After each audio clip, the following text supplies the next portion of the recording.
Good morning. Welcome to this week's Booms Pop-Up Podcast. I'm your host, MrBooMStickXL.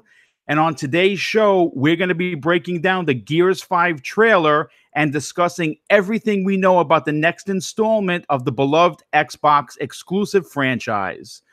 But we will also be giving our thoughts and opinions on where the series is headed and our own speculations on what happens after Gears 5. But in order to do this, I needed a guest who is as crazy about Gears as I am. So today we have Dean from Creating Beyond Limits and Coffee Casuals and Consoles.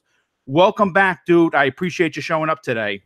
It's always an honor to be on your show, man. Like I said multiple times, you're one of the best people in the gaming community that speaks the truth. You're not biased. You have your preference, but you're open to all other systems and stuff like that. And I really appreciate everything that you do on your YouTube channel.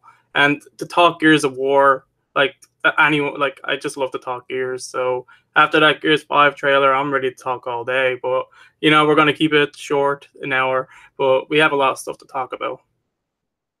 Well, listen, we're both Gears nuts, and we already did the intros, so we're gonna go right into the trailer. And what we need to talk about first and foremost is how absolutely incredibly beautiful that trailer was. Dean, when you saw it, I mean, obviously they kind of psyched us a little bit because they showed us the Gears pop, and then we saw the the top down Gears, and then of course they exploded on the scene with Gears 5 in this trailer, which I thought was very beefy, but graphically it might have been some of the best graphics I've ever seen. What was your take on it?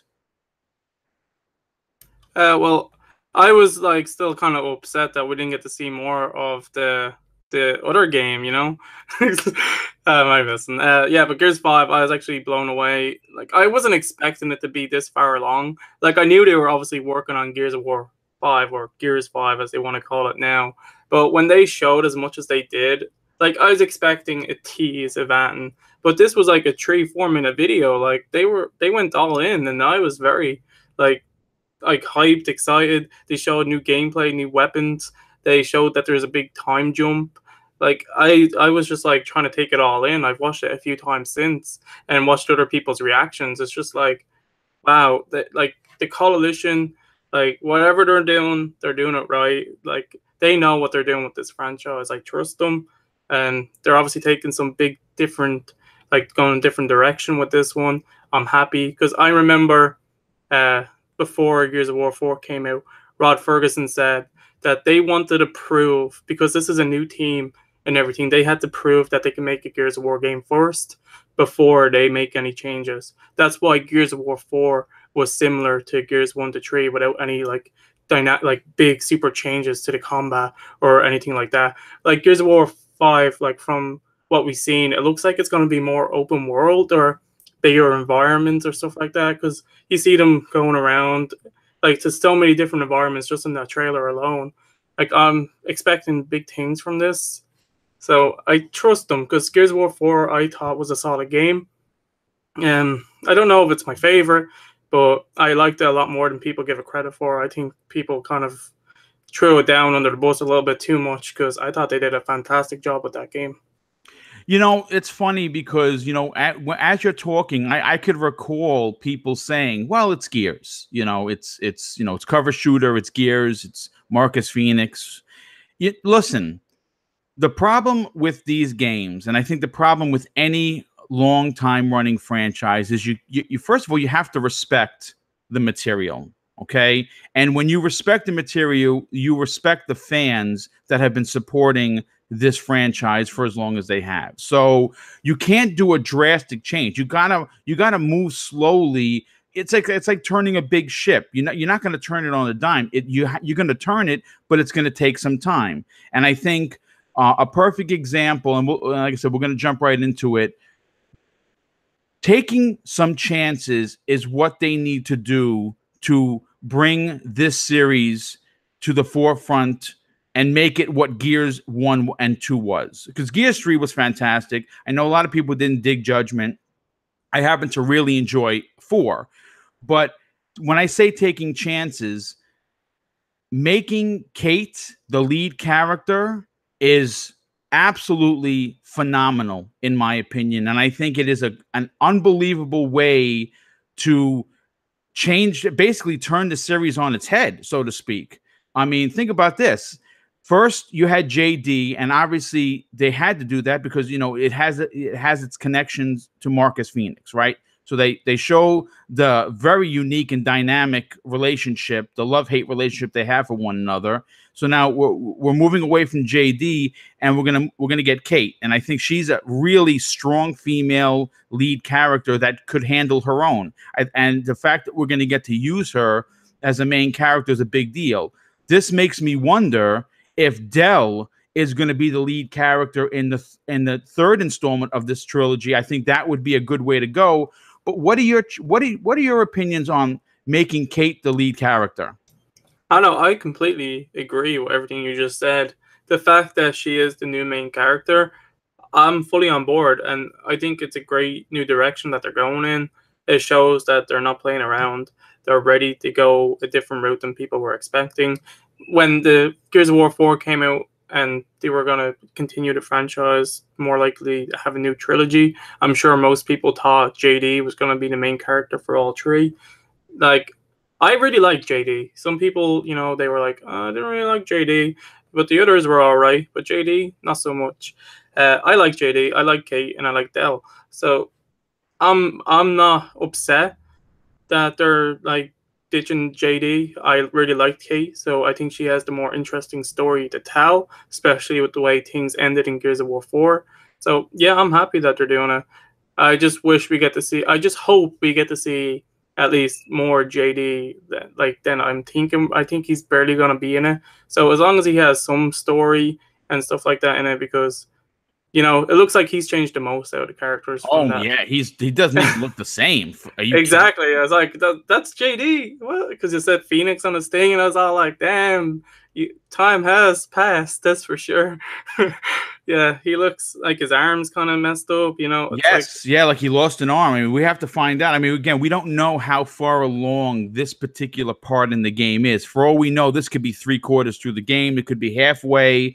It could be within the first 20 minutes. But they're gonna have to explain what happened to his arm for sure. Exactly. Like, I don't mind Kate being the main character. I think, like I said, she does have the more interesting story from the way things were going with Gears of War 4 and how it ended in the last few scenes. So I'm happy that she's getting her moment to shine and that it doesn't only have to be about the Phoenix family. So as long as we get some JD and some explanations for the way he's acting and just some sort of, like, if he's not going to be in it too much, or if they're going to switch back to JD and being the main character in Gears of War 6, I don't know. But I just want to see a little bit of him. But Kate, I liked her. I'm happy that they're giving her the spotlight. Yes, absolutely. Now, I kind of want to. Now, this particular show for today we're gonna talk about what we know, right? And all we know is basically what we've seen in the trailer and because there's an extended trailer. It's a few minutes more. I watched it the other day, and it showed a few other things. As a matter of fact, it showed. I'm pretty sure it was Kate's mother in like a flashback dream kind of a thing that she's having. But this is also going to be a show based on speculation because that's what we do. That's what, we're YouTubers and we like to bring, talking about gaming and, and I think speculation, with respect to the characters and the lore is always going to be a fun thing. So I want to throw this at you and see where you take with it. Now, obviously, Kate and her mother and her grandmother have a very serious connection to the Locust, right? And there is a scene where she pulls her sidearm on Dell, and she's yelling at him that you got to tell me the truth. Now I don't know what that basically they're referring to because again, it's completely out of context. It's just a scene. Is it a possibility? And this is what I'm thinking, and I'm getting goosebumps just talking about it because I really love this series.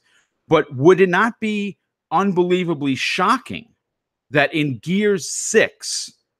The new Locust Menace is going to be Kate. She's going to be the new queen. Is that a possibility, Dean? Well, you seen what Halo done with Cortana, so yep. enough said.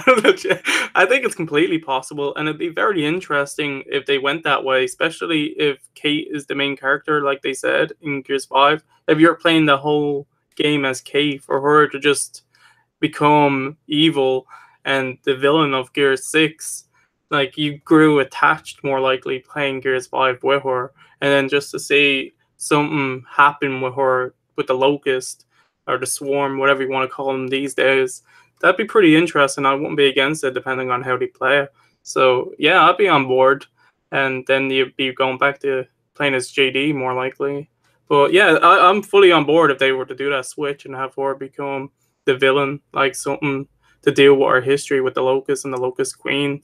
Her becoming the new queen be pretty cool.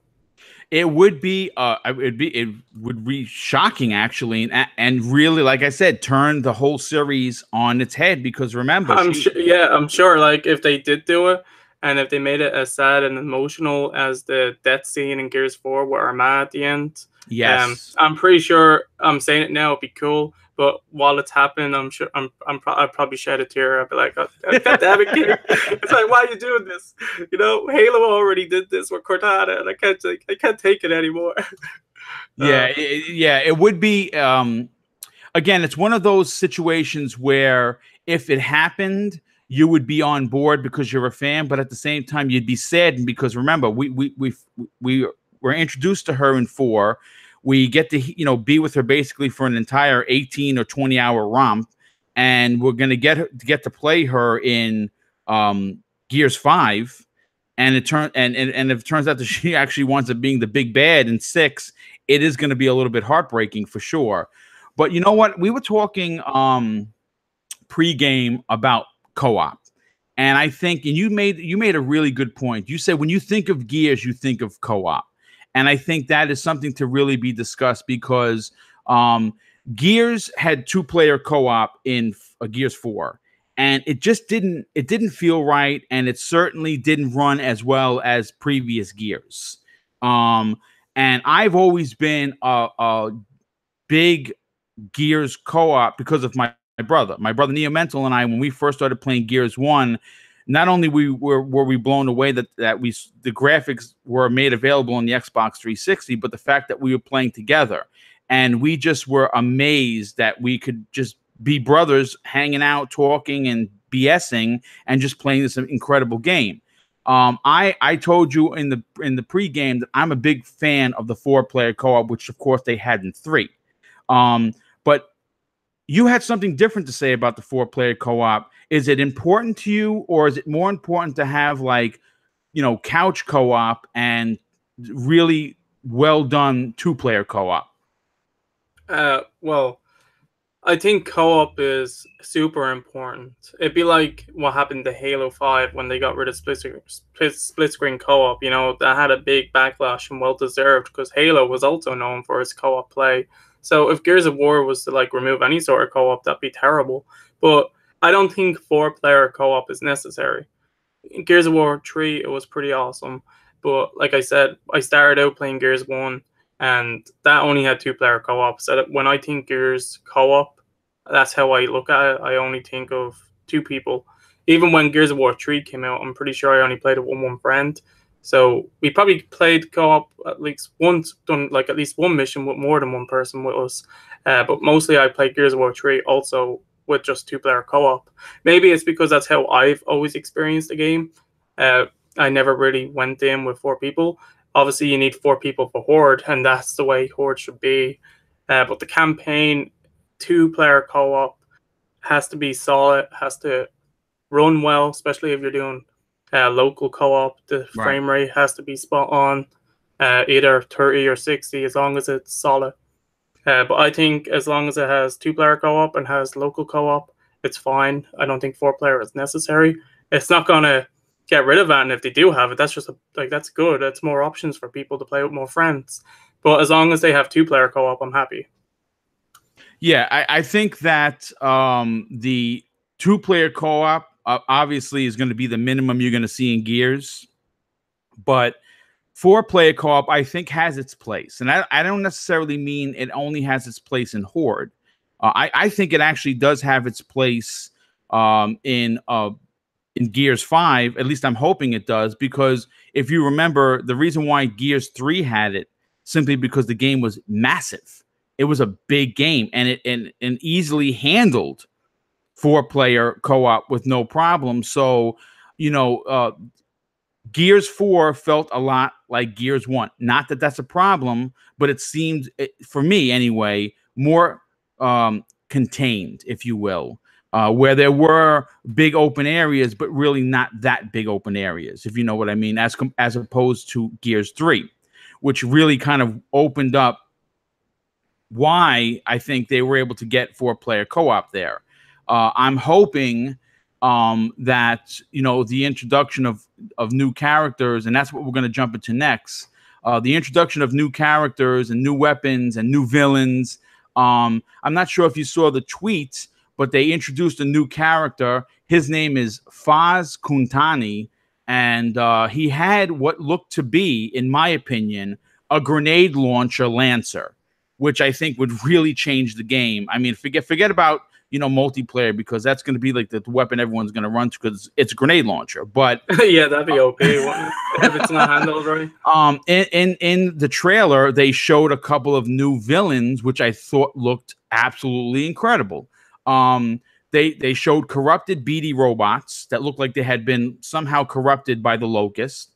I just want to say about the robots, that better be the only way you fight them in this game. Yes, because I'm sick of fighting those robots. As long as they're infected by them, well, okay, at least it's different. But for like the first, what was it, 2 acts or something, when you're just fighting the robots, I thought that went on way too long. They weren't very fun to fight. No. And the fact when the swarm came in, that's when the game really picked up.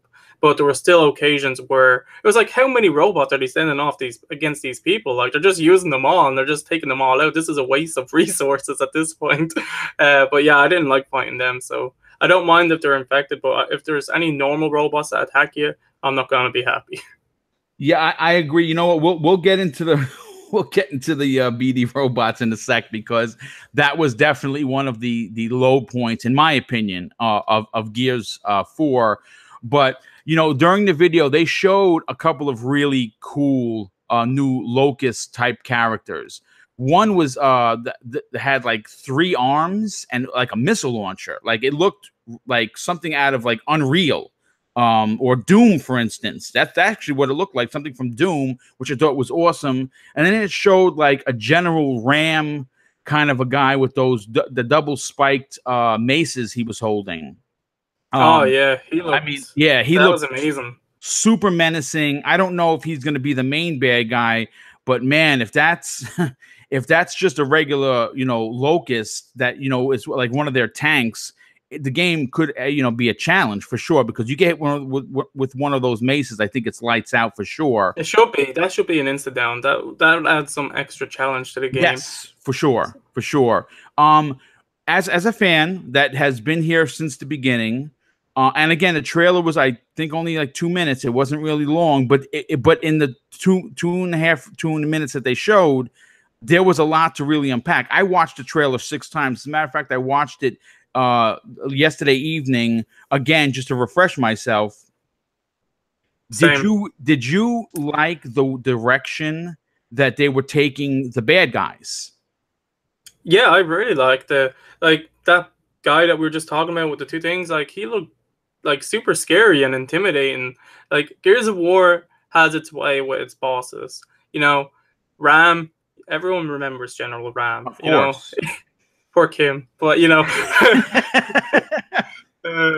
but General Ram, he's one to remember. You played Gears of War 1. When did that come out? Like over 10 years ago now? Oh yes, yeah. So that character, 2007, so it's 11 years, I think. Yeah. So, and General Ram is still stuck in your head because that's just how awesome he was. He wasn't in the game much, but when he killed Kim, he made his mark. You were all like, "You son of a bitch."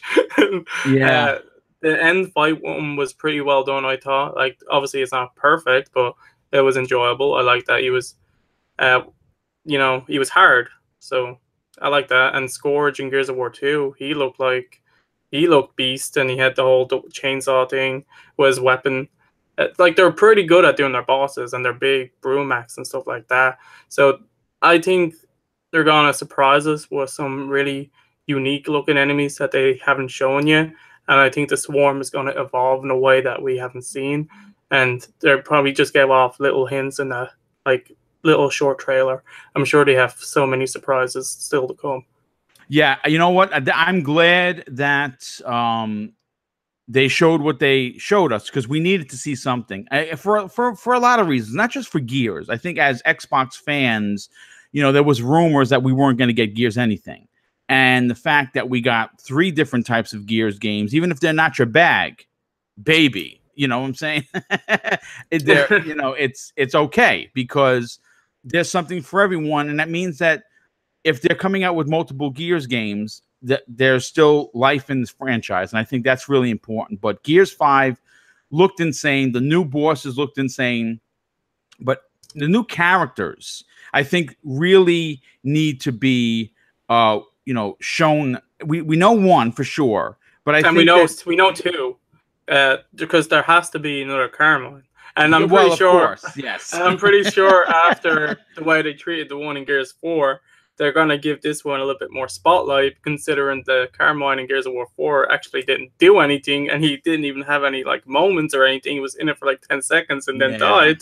Poor I'm sure Carmine. I'm sure they got backlash for that. So probably because, you know, the Carmine character, as funny as it is that we sit here and talk about it and laugh, it is a staple in the franchise. Yeah, like I bought that Save Carmine short when Gears of War 3 was coming out. I thought like, let one of them live. Come on. And if Clayton, how many years? Clayton could still be alive, right? Because Marcus is alive and Clayton is younger. Possible. It is possible. I mean, listen, it's one of those.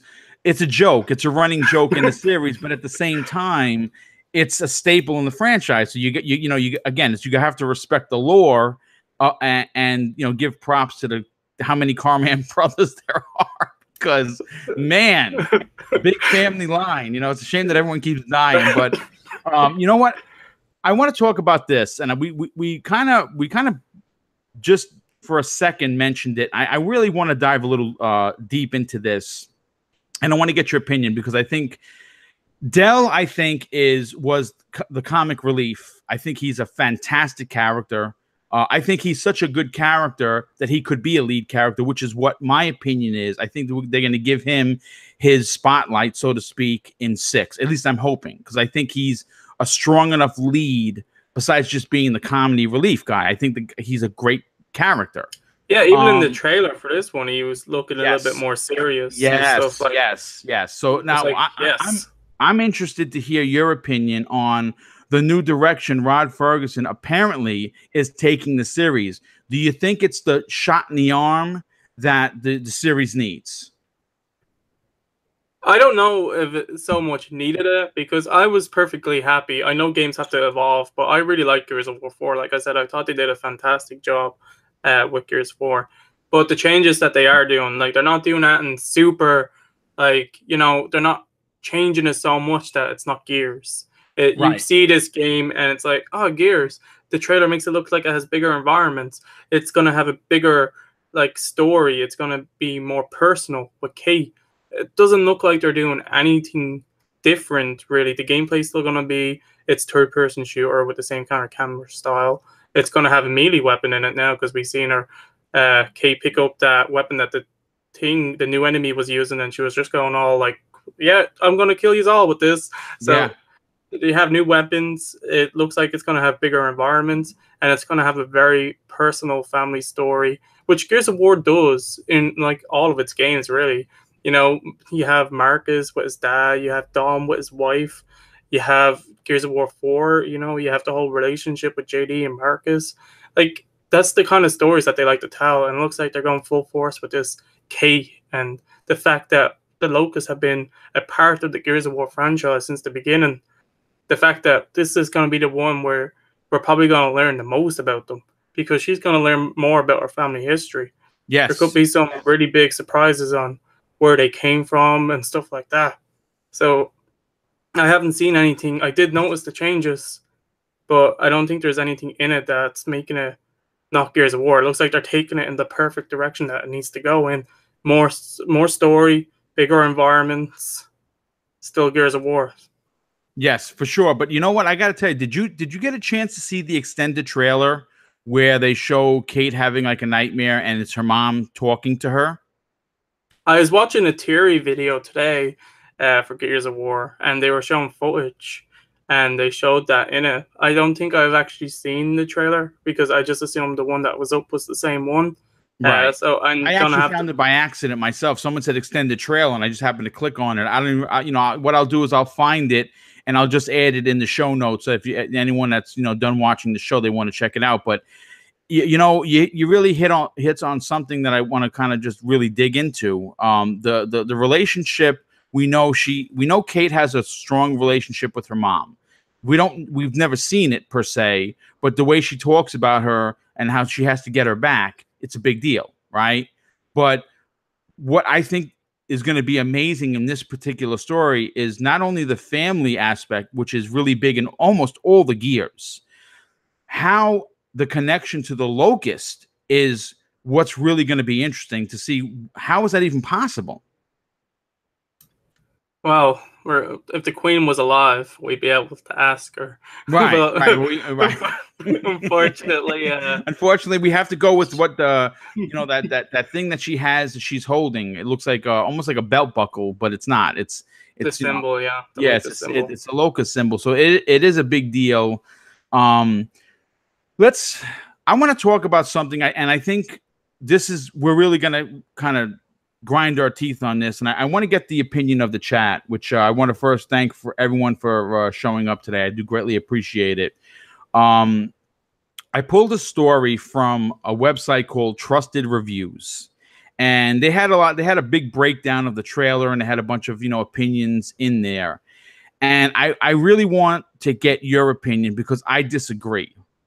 According to Trusted Reviews, what they're saying, the author is saying, is that in order for JD, Kate, and Dell to grow as mainstream Gears of War characters, Marcus Phoenix needs, in capital, to be killed off. Are they crazy, or is there some truth to this madness, Dean? They're crazy. I'm not I gonna thought the say same thing, but go ahead. I'm not gonna say any spoilers for anything in particular. I'm just gonna say a word: Star Wars, and so it doesn't always fit right. I'm not against Marcus dying; they can totally kill him, but I don't think he has to die. It's not necessary. And I think if they were gonna kill him, there was plenty of times in Gears 4 where they were kind of teasing it, but they didn't. So unless it's meaningful, like a good death. Like if Marcus just got a very pointless death, well then I'd be pissed off. So I don't think he needs to die for them to grow his characters. It just depends on how well the stories are written. If they think that, well, then they obviously don't have a good imagination to think of many of the ways, like different directions this franchise can grow with Marcus still alive or absent because he wants to be a farmer and just be like, I had my war. I'm not getting back into this swarm stuff, and just leaves. Like they can do whatever they want with Marcus. I don't think it's necessary that he has to die. I don't think he's gonna damage it by staying around. Like whatever way they do it, as long as they are fully invested in the idea that they have, it's well written. Like sometimes you make choices, you can keep them alive, but you have a very awful story to tell. It's still going to be bad. It's the same way if you kill him. If you do it in a cheap way, it's going to be shit. So he doesn't have to die. It just depends on how they handle the situation they put him in and the characters. I agree. I think that first of all, let me just say this. I think killing him off is a terrible idea. I really do. I'm sorry. Because you're going to miss his voice, It's so awesome. For sure. I mean, but he's such an important character. It's the same way if you just, had Coltrane fall off a cliff and yell, that would be stupid. And it would, the 3 games or the 4 games that they've been in would be almost a waste. That you would just do a cheap death like that. Like, for instance, Marcus has a heart attack and he just collapsed on the floor. Oh, Dad, I'm sorry. And he dies. I would be really pissed. At the same time, if he, jumped in front of the Locust, whoever, stabbing JD and took the wound and he just died on a sword or something, I would probably still be devastated. But at the same Well, it's a noble time, it's a sacrifice. yeah, exactly. It would be moving the story along in a way. I don't It's in think. his character.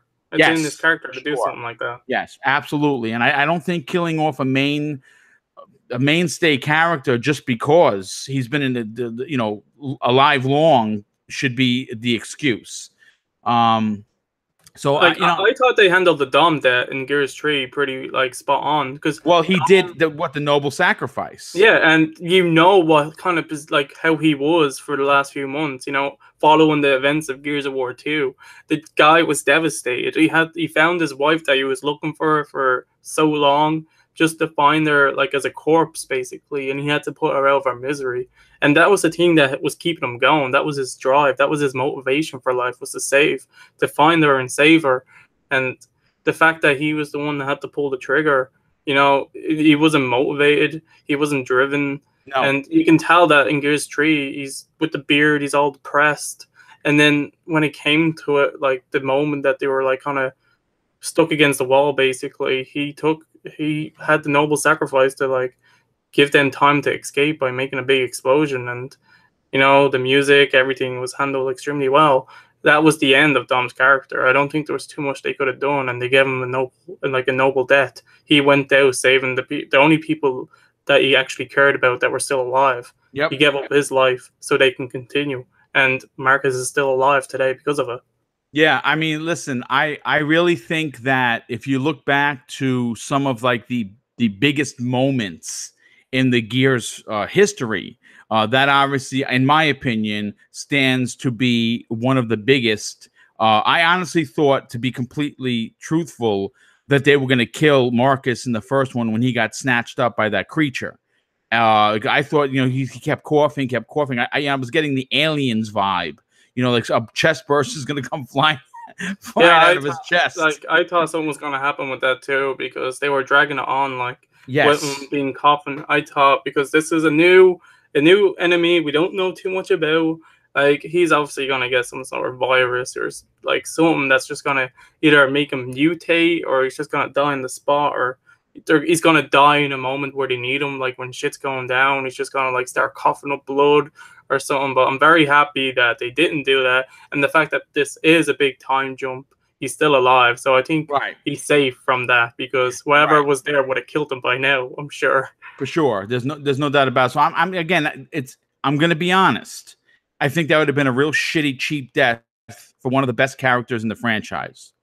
Enough said. I mean, all right, so let's move on to the next topic, and again, we talked a little bit about this on the pregame, and I really want to get the opinion of the chat, but I want to get your opinion, of course, because I brought you here. You're a giant, big, Gears fan just like me. What is your opinion, Dean, on the horde gameplay within the campaign? Do you think that they need to remove that and just add more action sequences instead of that? Because I'm going to be honest, I didn't really care too much for it. Is it something you think that they need to work on to get it more in the campaign, or do you think they need just to remove it entirely? Well, I didn't think they handled it the best in Gears 4. I thought there was sometimes, like in some places, you stopped too many times to have this little fortification hold off. Yes. Like, I think it can totally stay in the campaign, but it has to be toned down, and they have to find the perfect spot to put it in. They can't have it, oh, you're going to fortify here and have a whole horde thing here, and then 20 minutes later, the same thing. Like, it has to be paced perfectly well. Like, as long as they have big gaps in between and it's not overused. I think it was kind of overused, or it was very close to being super overused, is what I'm saying. Yeah, like, I agree. So as long as it's paced well and they have big spaces where you're just taking in massive environment, dialogue from the characters, and you're not just constantly like hoarding up like every 10 minutes, like I think it can stay, because it's like a staple of the franchise at this point. I wouldn't mind if they got rid of it, obviously, but I just hope they don't have it like every half an hour, every 20 minutes, or this is how this mission's going to end, and then the next mission's going to end the same way. Like, they have to change it up. I agree with that, but I don't mind if it stays, as long as it's well paced and not dragged out. Right, as long as it's not overused, I 100% agree with you. Now, I want to talk about vehicles. Vehicle combat, or big set pieces where you're on a vehicle, have always been, again, staple in the series. Um, but they showed in the trailer, especially in the extended trailer, Kate was on like a wind sail kind of a thing going over the ocean. I don't know if that's something that was a cut scene, or that's something you're actually I'm pretty handling. sure they confirmed that as a vehicle, like Ah, that you could okay. use. So I'm not 100%, but I'm around 80% confident that I did see Rod answer a tweet or something like that, saying that this is like saying the name of it. I can't remember on the top of my head what they called it, but I'm pretty sure they said you will be able to use it to travel. So yeah, if you can use it, that's pretty neat. And like I said, it just adds to what the trailer was trying to show with the bigger environments. Like you went from a snowy, like ice place with jungle. Yeah, Like this is more environment that you've seen in any of the Gears of War games up for until this sure. point. Yes, and you know what? I think that's important for variety. We there's been a lot of games, and I've said this about Halo. I've said it about Uncharted. I've said it about plenty of titles that have really long in the tooth series. Seeing different environments, a snow environment, a jungle environment. We need to see more than just broken down, burnt out buildings and cog destroyed headquarters. Yeah, because the original trilogy already did that. You know, they Correct. want to do something Yes. different, bring it to new places, new environments. It makes the campaign feel like it's going to be going at a much faster pace, and it's going to be, oh, at least this is completely different than what I was doing a minute ago in the snowy place. It's a completely different environment, new things to see. It's not just the same like kind of destroyed building. Now you're in a jungle. Now you could be in a swamp. Who knows where? It just shows that this story is going to go into lots of different places, and it's bigger than the previous games as well. I was saying. Yeah. Now, you know what? First, I want to acknowledge a couple of people in the chat, that basically are always here. And I think that it's important to do that. Of course, I want to say hello to DJ Singh, big fan of the show. I appreciate your support. Pink Floyd, always here. Um, we have Noof Nukem, again, awesome. Vicom Norm, the Welsh gamer, showed up. Agent Rayhan, good friend of mine growing up. A lot of people don't know that. Jesse Darby, dude, I appreciate you showing up. Free Jack, who was on, I was on with him last night on the Glitcher, on the Dosage podcast, which was a lot of fun. CE Tech, OK, R Rob, Smitty Smith. Thanks so much, Kasi 1300. I appreciate everyone. If I missed you, I apologize. Trying to run a show and read the chat, not as easy as it sounds. But I want to bring up actually a question Mr. Kima just brought up, and he wants to know if they're taking the series in an open, free world kind of a roaming thing. And I got a lot of boos for this. It's actually not just me. It's a good friend of mine, good friend of the show, the Mooch. Both of us agreed that we, in order for the series to grow, and this is just our personal opinion, but you know what? I'm not going to speak for Mooch. I'm going to speak for myself. Because I'm such a Gears fan, and because I want to experience everything that's in the Gears world, not just burnt out buildings and old cog complexes. I want to see more. So we're going to see that in 5, apparently, with the different locations that they showed in that short trailer.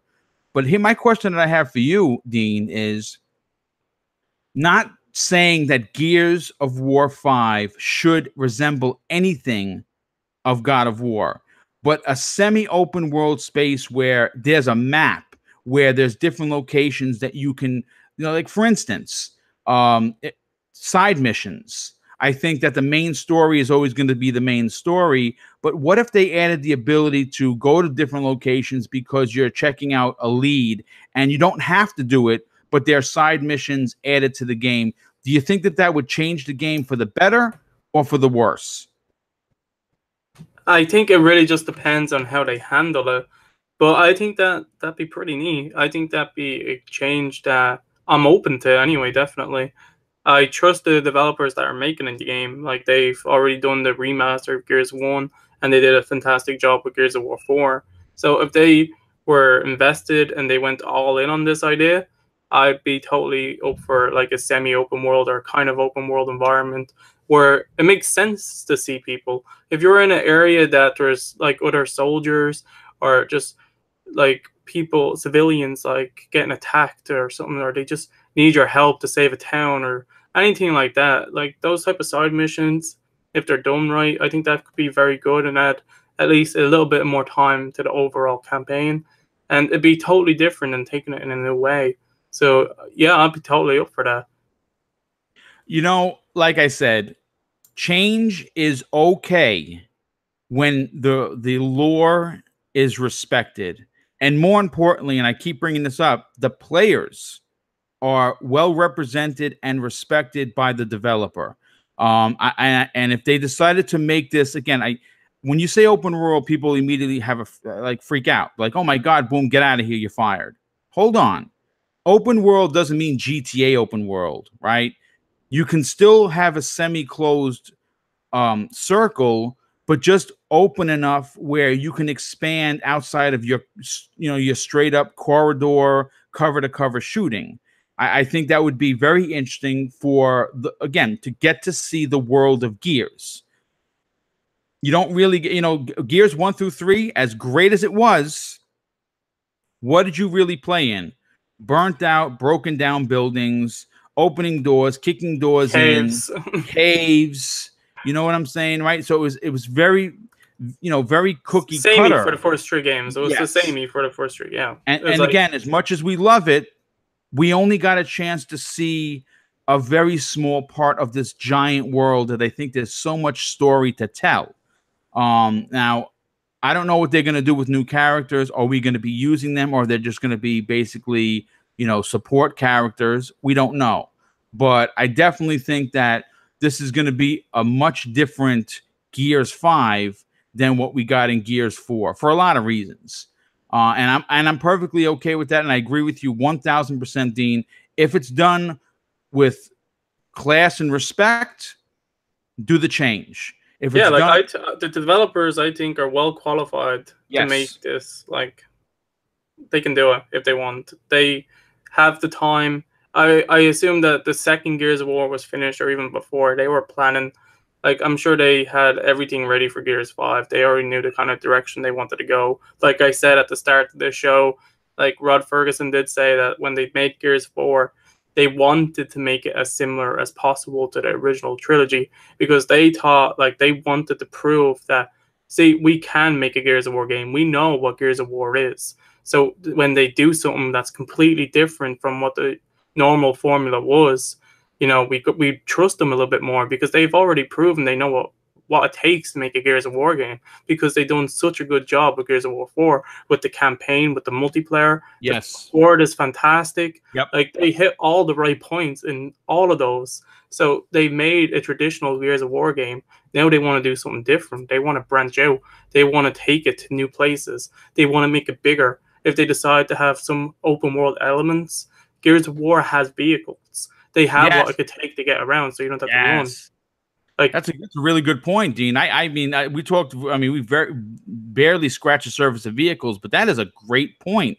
There are a lot of Gears vehicles outside of a tank and a motorcycle that we could use to get around the environment that would really give you a bird's eye view of the world. I think that is fantastic. Really good point.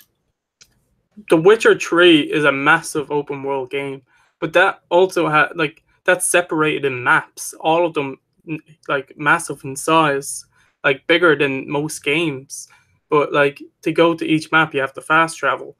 If Gears of War has like its semi-open world areas, they could all be different maps. And if you want to get to the next one, all you have to do is go to your vehicle, and that is your source of fast travel.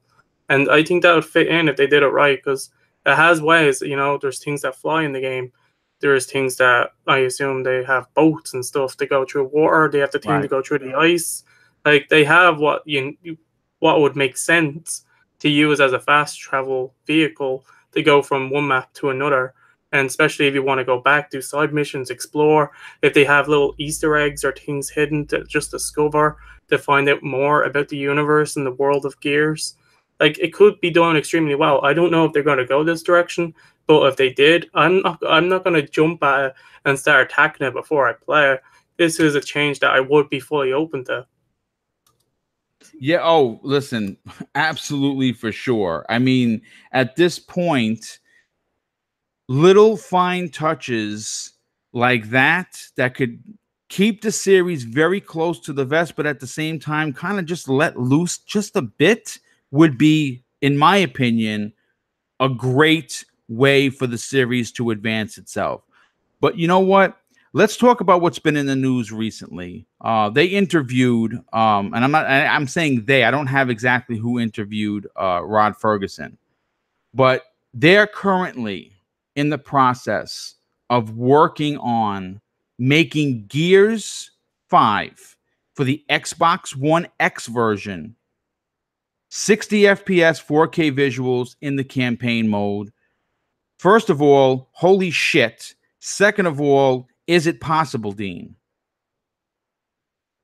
I think it's possible because they have like a lot of experience with the Unreal Engine. Rod Ferguson, he worked at Epic Games for years. Yes. So he knows the engine inside and out. He's been there for the changes. He's been there for the updates and modifications that they made. He's made countless games or worked on so many games with this engine. So when it came to Gears of War 4, they did have a new console with the Xbox One to work on.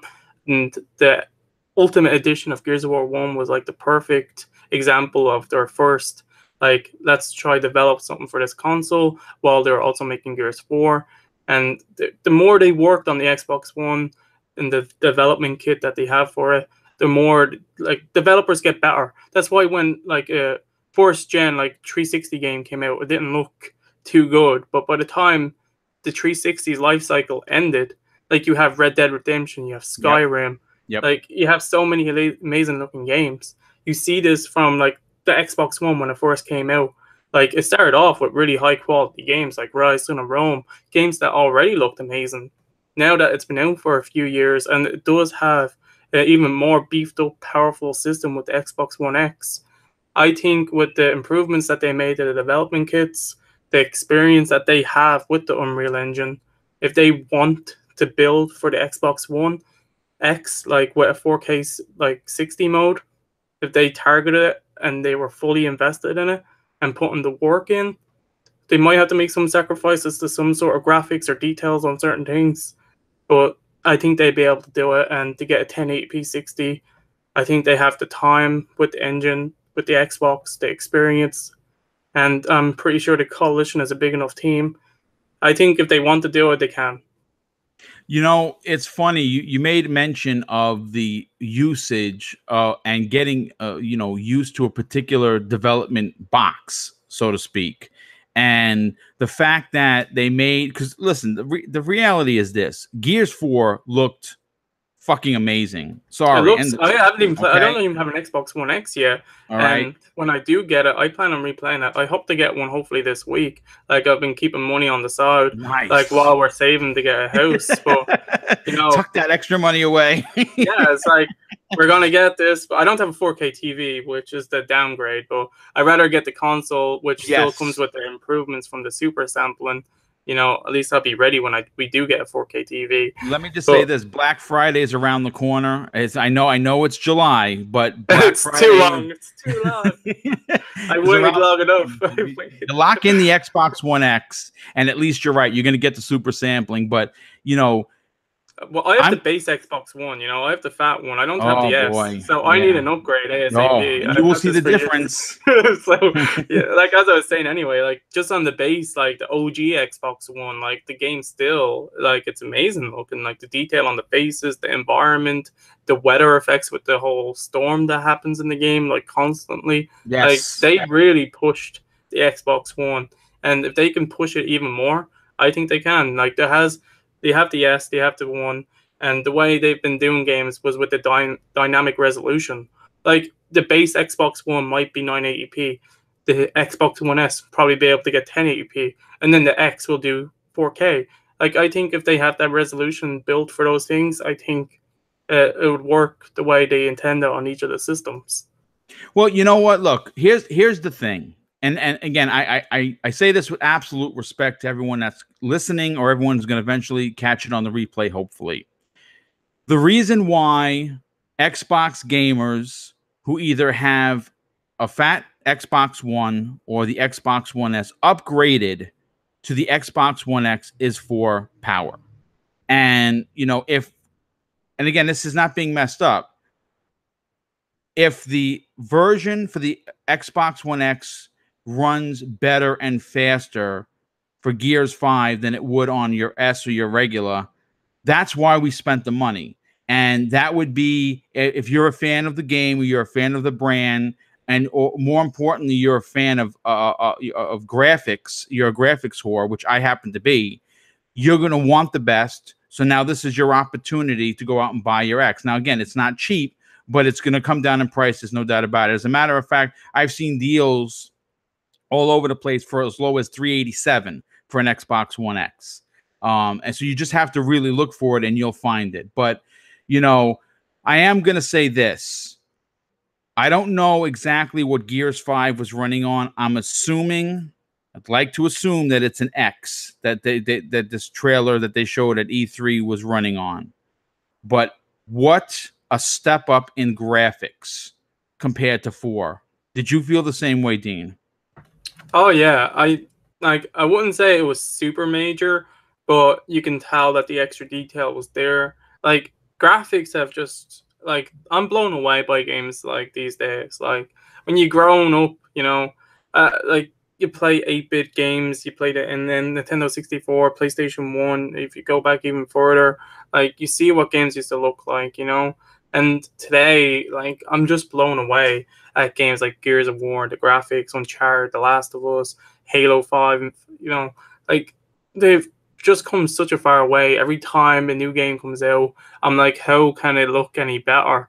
Like I'm just constantly just jaw dropping. And I'm like I said, I'm playing most of my games either on a base PS4 for the PS4 exclusives, or if I'm playing on the Xbox One, it's the OG Xbox, not even the S. So like I'm still being blown away. Like I have a decent computer, but I don't really game on it too much. But I wouldn't be able to put games on the max setting anyway. But if I was, like, I still, like I said, jaw dropping. Like graphics have just come such a long way at this point. Like I just can't anymore. It's just like I don't need them to look any better, but you just keep doing it somehow. It's magic. It's like it's gonna look. It's better than real life. Just keep doing what you're doing. You know, the motion capture work that you do in like Tomb Raider and like it's just so good. And it's amazing where we came from to where we are now. It's exactly. really just unbelievable. It's like how do they keep doing it? Like yeah, like just when you think, oh, that looks good, it can't possibly look any better. Like that's a solid looking build, and then you play like you see what Battlefield 5 looks like, and it's like, how did DICE do this? Like it's like every 2 years they bring out a new Battlefield, and like they're multiplayer games with 64 players, and they look amazing. It's just like Gears of War 4. You've seen the like in the lighting that they were showing in that gameplay, like in the snow and everything. It just looks so good. The detail on the faces, it's just like graphics, you know. It's just so good. Yeah, I mean, listen, again, when you're as old as I am and you've been gaming for 40 years, you get to really appreciate what you're seeing now with your own 2 eyes, as opposed to Pong on the Atari 2600. So yes, I definitely appreciate every jump in graphics. But you know what? We're going to come up to the last topic of today's speculation and breakdown of the Gears 5 trailer. When in 2019 do we think it's going to come out? And I'm of course, I'm a gentleman, so I always go to my guests first. If you were a betting kind of a dude, when in 2019 do you think we see Gears 5? I see them releasing Gears of War 5 in September or October. Nice. That's exactly what I was going to say. Like, I think they're going to want to bring it out early. I obviously, what they showed was a nice polished up little scene that they have and probably worked on for a long time. So for me to just see that, it looks like, oh, they're very far with the game. Obviously, they're still a bit away. It's not coming out the next year. But if they do get it done and they want to release before next year's big bunch of games released at the end of the year to help increase sales, because Gears of War is an exclusive game for the Xbox. It does have its fan base, but it's not Halo. It's not. It does have its player base, but it's not as big as like all the other ones. It does Right. have like its community. It's just the size of it has probably gone downhill since. Like Gears of War is a game that when you play the multiplayer, it's very active for a while, but then it just jumps down with the regular hardcore Gears players because lots of people just can't use a Nasher for some reason, and they die instantly and stop playing it because Gears of War's multiplayer is kind of like hardcore to some extent. But I think that they'll release it October latest, like September earliest, because then that way they're going to be out before the next Call of Duty and stuff like that. So I think that's a safe bet. Yeah, you know what? I'm gonna agree with you once again. I'm banking on a mid October, not on Halloween. I'm thinking maybe somewhere around the 22nd, 23rd, whenever the Tuesday of that, unless they make it a Friday. They make it like a really big deal, which I think they should. That this needs to be a big deal. And I also hope, and again, this is, I don't, they did it for 4, so it would be nice for them to do it with 5. I would absolutely love a special edition console for in the Xbox One X flavor for Gears 5. I think with that kind of like a day glow blue that the new skull is, where it's kind of like a turquoise. That printed on a black Xbox One X would look stunning. Do you hope that they come out with a special edition console? Yeah, I think that's what Microsoft should always do. Like if the game is big enough, like Sea of Thieves, Gears, Halo, like they should always put some sort of investment into something like that for the hardcore fans. When the time comes, more likely I won't be able to get it due to like budget unless Yeah, I'm of a lot course, richer next year. But right. like I like seeing it, and it's more options for the people that do buy it. Like they don't have to go and make a million of them.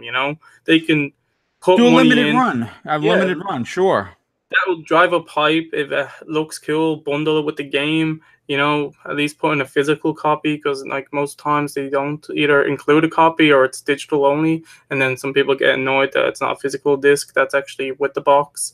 So I think they should, like, since they're actually putting money towards the Xbox now, that they bought 5 companies, 5 studios, they're investing with the Xbox. Maybe that was something that was stopping them from doing more consoles in the past, and maybe now with games like Halo Infinity and Gears, Yeah. that they might actually invest in like limited time Well, I run think consoles. the fans want them. They've been very outspoken. A lot of people, including myself, were very disappointed. Now, it may not be your game, but the fact that there was no Sea of Thieves special edition just literally blew my mind. Yeah, like if this was an IP that they were trying to sell, like something for the people that have been playing it for like a year before during the like alphas and the betas, that people have been able to play it like once a week or whenever they were open. Like people have been playing CFTs for a long time before that game even came, so it already had a fan base, and I'm sure most of those people would have bought a like limited run console, because stuff like that does drive hype and excitement for the game, and it also shows that you think the game's going to do well. You're not afraid that, oh, it's not probably going to live up to sales expectations. It's gonna fail. But if you're putting money on a console, you're like, this is gonna do well. We're putting money towards it. Look, there's already people that want to buy this, and here's an awesome looking Sea of Thieves Xbox One X. Here's an awesome Gears 5 Xbox. There's only this many of them. Get them while you can, and that's gonna draw like people doing videos on it, people doing unboxings, just more videos related to the game, which will drive hype and excitement. People communicating in the comments, just talking about how excited they are. And once people are talking about a game, that helps. That helps searches on YouTube. If people are talking about or searching for it, like it just drives the traffic and makes people invested in the series and stuff like that. So I think they should totally do it. And with the money that they're getting now, hopefully they do. Yeah, well, you know what? It appears that it's all hands on deck at Redmond, and I think that moving forward, we're going to see an aggressive Microsoft. And I think custom consoles, even if they're limited, are going to be something that we're going to see with, especially their big first party franchises for sure.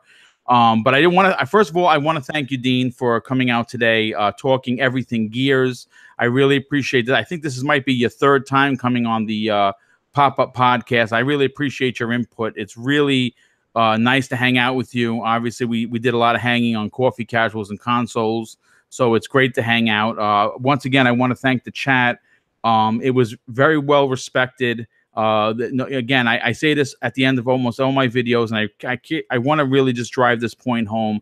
I appreciate the way the chat handles itself. Usually, UK Dazaris who is the moderator of the universe, handles basically bouncing people. He doesn't do it very often, but I like that the chat is everyone's talking with one another and they're being respectful, and I definitely appreciate that.